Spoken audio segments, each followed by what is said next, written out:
So ఈ కృప మీకు ఎప్పుడు స్టార్ట్ అవుతుంది మీ జీవితంలో అనేది మనం ఈరోజు నేర్చుకోబోతున్నాం. అంటే ఈ ఫేవర్ మన జీవితంలో స్టార్ట్ అవ్వాలంటే మనము ఏం చేయాలి, అంటే ఈ దయ ప్రభు మన జీవితంలో చూపించడం ప్రారంభించబడాలంటే మనం ఏం చేయాలని చెప్పేసి మనం ఈరోజు నేర్చుకోబోతున్నాం. కీర్తనలు 84వ అధ్యాయము, psalms chapter number 84 verse number 11. దేవుడైన యెహోవా సూర్యుడును కేడమునై ఉన్నాడు. యెహోవా కృపయు ఘనతయు అనుగ్రహించును. యథార్థముగా ప్రవర్తించు వారికి ఆయన ఏ మేలును చేయక మానడంట. అంటే ఎవరందరూ నీతిమంతులుగా వారు నడుస్తారో ప్రభు ఏం చేస్తాడంటే తెలుసా, ఏ ఒక్క మంచితనాన్ని కూడా ఆయన దగ్గర పెట్టుకోడంట, మన మీద ఆయన కుమ్మరిస్తాడంట.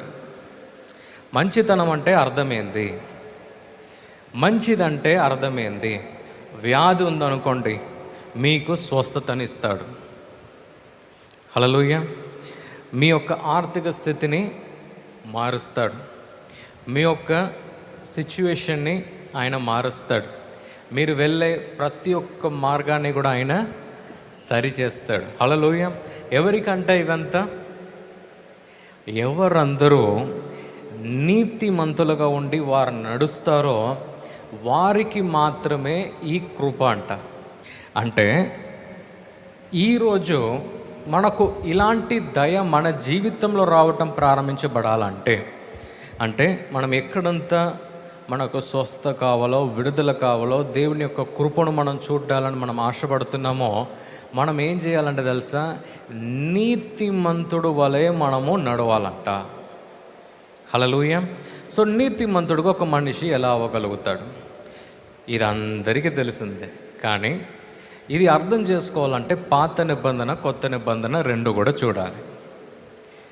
పాత నిబంధనలో కొంతమందిని మాత్రమే ప్రభు చూశాడు, కొంతమందిని మాత్రమే ప్రభు దీవించాడు, కొంతమందిని మాత్రమే ఆయన ఏం చేశాడంటే ఏం లేని స్థితి నుంచి పై స్థితికి తీసుకొచ్చాడు.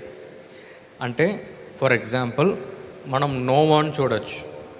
నోవాను చూసి ప్రభు ఏమన్నాడంటే, నువ్వు ఒక ఓడను కట్టు, నేనేం చేస్తా, నిన్ను రక్షిస్తా. అబ్రహామును చూసి ప్రభు ఏమన్నాడంటే, నేను నిన్ను దీవిస్తా, నీ యొక్క తల్లి తండ్రుల వారి యొక్క ఇల్లు అన్నింటినీ కూడా వదిలిపెట్టి నేను చూపించే స్థలానికి నువ్వు వెళ్ళు, నేను నిన్ను హెచ్చిస్తా. మరి అలాగే యోసేపుని మనం చూడొచ్చు, ఏం లేని స్థితి నుంచి ప్రభు హెచ్చిచ్చాడు. దావీదుని మనం చూడొచ్చు, ఏదో ఒక చిన్న స్థితి నుంచి పై స్థితికి ప్రభు తీసుకెళ్ళాడు. అంటే పాత నిబంధనలో ఎవరెవరందరూ ప్రభుకు ప్రియుడుగా వారు బ్రతికారో, ఎవరందరూ ప్రభుకు ఇష్టంగా వారు బతికారో వారికి మాత్రమే ఆ కృప ఇవ్వబడింది.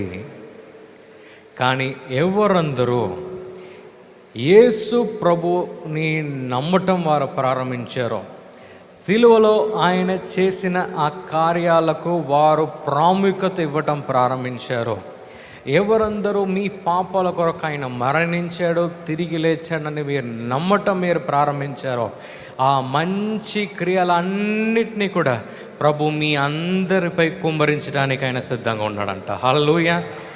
ఎవరిపై? అక్కడ కొందరు మాత్రమే, ఇక్కడ ప్రతి ఒక్క మనిషిపై.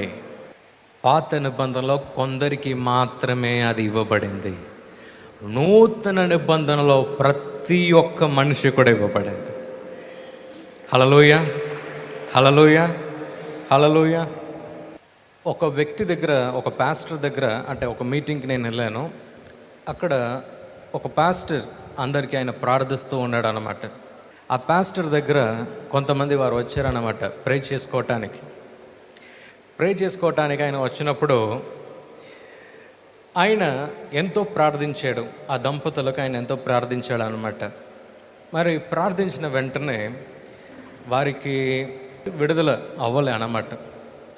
వెంటనే ఆయన ఏం చెప్పడం ప్రారంభించాడు తెలుసా, మీరు మీ ఇంట్లో ఇది మార్చాలి, మీ ఇంట్లో అది చేయాలి, మీ ఇంట్లో ఇది చేయాలి, ఇవంతా చేసుకొని మీరు రండి, దాని తర్వాతనే మీకు విడుదల, లేకుంటే ఇక్కడ కాదు, మీరు యుఎస్లో బెనిహిన్ అని ఒక పాస్టర్ ఉంటారనమాట. ఆ బెనిహిన్ పాస్టర్ దగ్గర మీరు వెళ్ళినా మీకు విడుదల రాదు అని చెప్పేసి అన్నీ చెప్పటం ఆయన ప్రారంభించాడు అనమాట. వెంటనే నా మనసులో ఏమనిపించింది తెలుసా?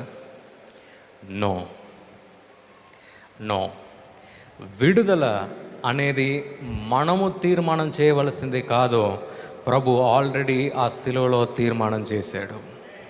ప్రతి ఒక్క వ్యక్తి కూడా స్వస్థత, ప్రతి ఒక్క వ్యక్తి కూడా విడుదల, ప్రతి ఒక్క వ్యక్తి కూడా దీవెనలు ఆ శిలువ ద్వారా ప్రభు ఆల్రెడీ అందరికీ కూడా ఆ మంచి విషయాన్ని ఆయన విడుదల చేశాడు. ఆయన ఏది కూడా ఆయన దగ్గర ఆయన ఉంచుకోవటానికి ఆయన ఆశపడట్లే, అన్నిటినీ కూడా మన కొరకు ఫ్రీగా వదిలేశాడు. హల్లెలూయా. ఈరోజు మీరేం చెప్పటం ప్రారంభించకూడదంటే, అది కొంతమందికే, అది తలనొప్పి ఉన్న వాళ్ళకు మాత్రమే. సో ఒకసారి మా మీటింగ్లో చాలామందికి మేము ప్రార్థిస్తూ ఉన్నాము. అంటే కాళ్ళ నొప్పి, మరి నడవలేని వారు చాలామంది మా హీలింగ్ సర్వీస్కి వారు వస్తూ ఉంటారు అన్నమాట. నడవలేని వారు, మరి బ్యాక్ పెయిన్ ఉన్నవారు, మరి కొంతమంది క్యాన్సర్స్. సో ఒక అబ్బాయి నన్ను చూస్తున్నాడు, దూరం నుంచి చూస్తూనే ఉన్నాడు ఒక 1 hour నుంచి. మరి అందరూ ప్రే చేస్తున్న, నడవలేని వారు నడుస్తున్నారు. మరి గొప్ప గొప్ప అద్భుతాలు ప్రభు ఆ రోజు ఆయన చేస్తూ ఉన్నాడు అన్నమాట హీలింగ్ సర్వీస్లో. కానీ లాస్ట్కి పక్షవాతం ఉన్న ఒక వ్యక్తి మరి ఆ మీటింగ్లో వచ్చాడు. మరి నేను ప్రార్థిస్తూ ఉన్నాం, మరి ఆయనకు స్వస్థత దొరకలే.